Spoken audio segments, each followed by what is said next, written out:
النهارده هنكمل موضوعنا بخصوص بعض النصايح اللي تخص بعض مشاكل الاسنان اللي لو لحقتها وعالجتها وهي مشكله صغيره هتكون وفرت على نفسك كتير بدل ما تاجلها وتهملها، ووقتها اكيد التكلفه هتكون اكبر.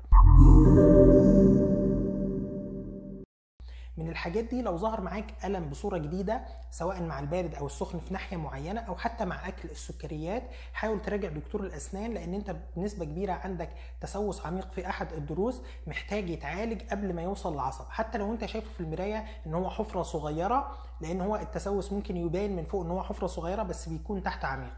تاني حاجة لو خدت خبطة قدام كده وحسيت بألم لأيام معدودة وبعد كده الألم ده اختفى تماما، بس بعدها بفترة بدأت تلاحظ إن أحد الأسنان الأمامية لونه بدأ يتغير للون الرمادي، لازم ترجع دكتور الأسنان يعالج لك السن ده، لأن أنت لو أهملته السن هيتحول إلى اللون الأسود تدريجيا. تالت حاجة ودي تخص الناس اللي سبقوا عملوا تركيبات في أسنانهم أو مثلا طربوش في أحد الأسنان، لازم تبقى عارف إن الحاجات دي بتكون لازقة على الأسنان الطبيعية بلزق، ومع مرور الزمن اللزق ده ممكن يفك، فلو حصل معاك حاجة زي كده لازم ترجع دكتور الأسنان عشان يعيد تثبيته ولزقه مرة تانية، لأن أنت لو أجلت القصة دي كذا يوم ممكن الأسنان تتحرك حتى لو حركة بسيطة وغير ملحوظة، ووقتها الدكتور هيحاول يركب نفس التركيبة مرة تانية بس مش هتنزل وتقعد في مكانها، ووقتها هيكلفك إنك تعمل تركيبة جديدة.